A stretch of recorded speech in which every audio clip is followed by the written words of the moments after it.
మీరు సినిమా. ఇంకో విషయం మీరు 3 సీఎంలతోని వర్క్ చేయడం కూడా జరిగింది కదా! అవును. కరెక్ట్. ఎవరు వాళ్ళు ఏఎన్నార్ గారు, ఎంజీఆర్ గారు. ఎంజీఆర్ గారు. ఓకే.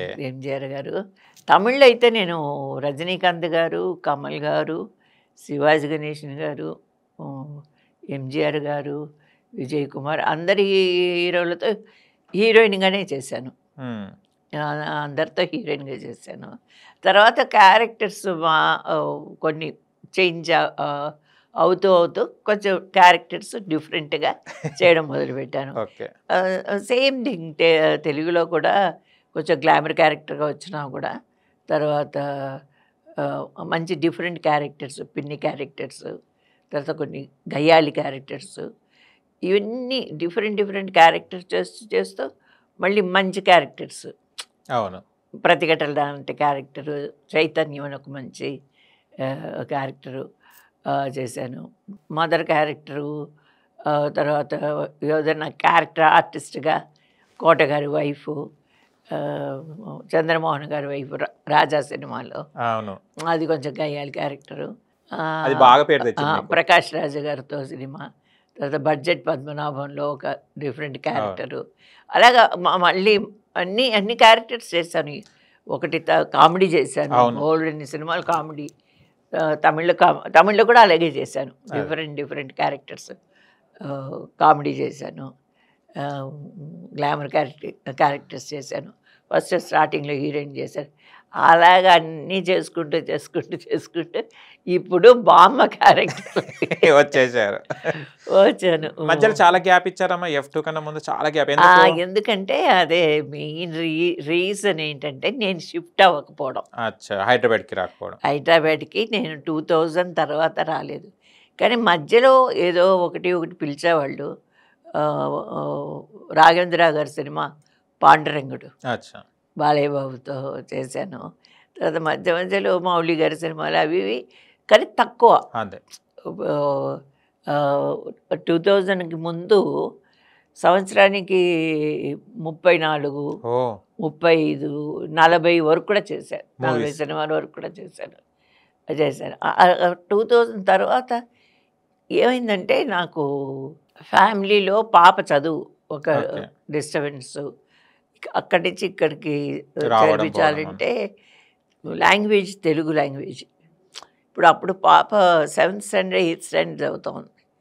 మరి అక్కడి నుంచి ఇక్కడికి వచ్చిన తర్వాత అమ్మాయి ఎడ్యుకేషను కాన్వెంటు, అది ఇక్కడ కూడా కాన్వెంట్లోనే చూసాము, సెయింట్ ఆన్స్లో. పెద్దగా ఇష్టపడలేదు పాప అక్కడి నుంచి ఇక్కడికి రావడం. అది ఓకే, పేరెంట్స్ మాట వినేది మేము తీసుకొస్తే కొంచెం పికప్ అయ్యేది. తర్వాత మా బిజినెస్, మా ఆయన ప్లేస్, ఆయన తమిళీను. తంజావూరులో మాకు కళ్యాణ మండపం, కాంప్లెక్స్, హౌసెస్, ఈ డబ్బుతో అంతా డెవలప్ చేసుకున్నాం అక్కడ తంజావూరులో. ఎందుకంటే ఈ సినిమా అనేది ఎప్పుడు పర్మనెంట్ కాదు అని మా ఆయన ప్లాన్ చేసి ముందే కొంచెం ఇన్వెస్ట్ చేసి అన్నీ చేసుకున్నాం. ఆయన మంత్లీ చెన్నై నుంచి తంజావూరు వెళ్ళి అన్నీ చూసుకునేవాళ్ళు. ఓకే. ఇప్పుడు హైదరాబాద్ నుంచి హైదరాబాద్ నుంచి ట్రిచ్చికి ఫ్లైట్ ఉంది. ట్రిచి నుంచి తంజావూరు గంట ట్రావెల్ చేస్తే ఓకే. అప్పట్లో లేదు. హైదరాబాద్ మేము షిఫ్ట్ అయి ఉన్నా ఆయన చెన్నైకి వెళ్ళి చెన్నై నుంచి మళ్ళీ తంజావూరుకి వెళ్ళాలి. అదొక ఇది ఉంది. ఇవన్నీ కాకుండా మా ఆయన ఏంటంటే ఓకే బాగా కష్టపడ్డావు, సంపాదించావు, ఇంకా ఆయన కండక్ట్ ఒక ఇదిగా తృప్తి పడాలి. మరి వచ్చేవి నీకుని వచ్చే సినిమాలు వస్తాయి నీ క్యారెక్టర్కి. తర్వాత నువ్వు ఎక్కువ కష్టపడొద్దు అనే ఉద్దేశంతో ఆయన అలా ఒక ఫ్యామిలీ లైఫ్కి కొంచెం ఎక్కువ ఇంపార్టెన్స్ ఇచ్చారు. ఆ తర్వాత నేను ఖాళీగా అయితే కూర్చోలేదు. చెన్నైలో సీరియల్స్ కూడా చేశారు. సీరియల్స్ చాలా చేశాను. తర్వాత తమిళ సినిమాలు చేశాను. అక్కడ తమిళ సినిమాలు చేశాను, సీరియల్స్ చేశాను. నేను ఖాళీగా అయితే కూర్చోలేదు. ఇప్పుడు షిఫ్ట్ అయ్యి అంటే 2022లో షిఫ్ట్ అయ్యాం. అచ్చా, ఓకే. ఒక 20 ఇయర్స్ గ్యాపే. నేను అవును. ఇక్కడికి వచ్చుంటే డెఫినెట్గా నా క్యారెక్టర్స్ అలా వేరే డిఫరెంట్గా అయినా కూడా వెళ్ళిపోయేటి. కంటిన్యూస్గా వెళ్ళేవి. అది నాకు తెలుసు.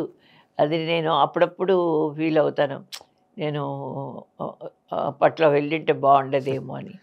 కానీ కొన్ని అదే ఈ కారణాల వల్ల షిఫ్ట్ అవ్వలేకపోయాను. అన్నపూర్ణమ్మ గారు మీరు ఇద్దరు ఫ్రెండ్సా, క్లోజా? చాలా మళ్ళీ అలాగనే మీకు సెకండ్ ఇన్నింగ్స్ కూడా మీకు F2 కూడా ఇద్దరు రావడమే జరిగింది కదా, ఎలా ఫీల్ అయ్యారు అది రావడం?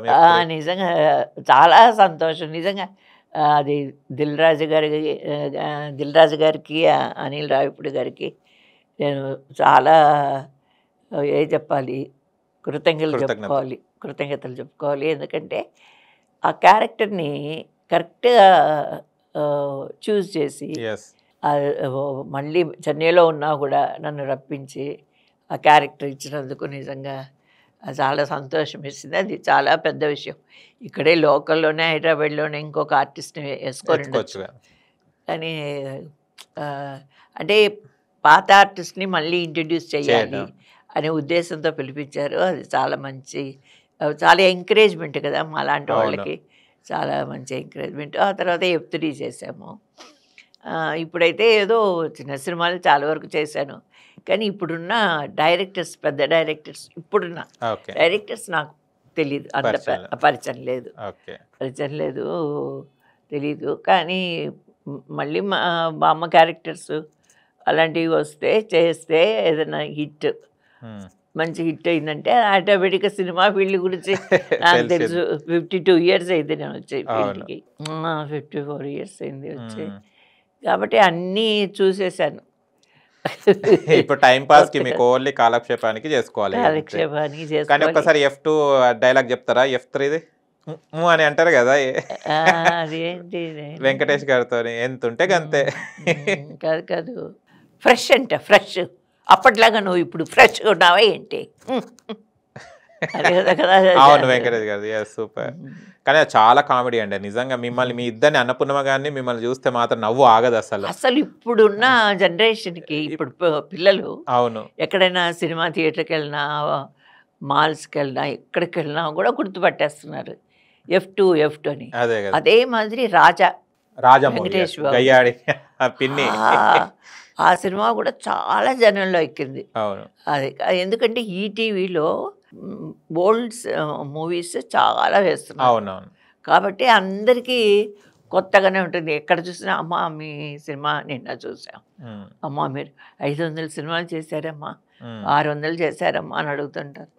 1000 చేశానండి, తమిళ్, తెలుగు, హిందీ కూడా చేశాను 2 సినిమాలు, కన్నడ అన్నీ కలిపితే వేరు. అమ్మా అన్ని సినిమాలు చేశారమ్మా అని అంటూనే ఉంటారు.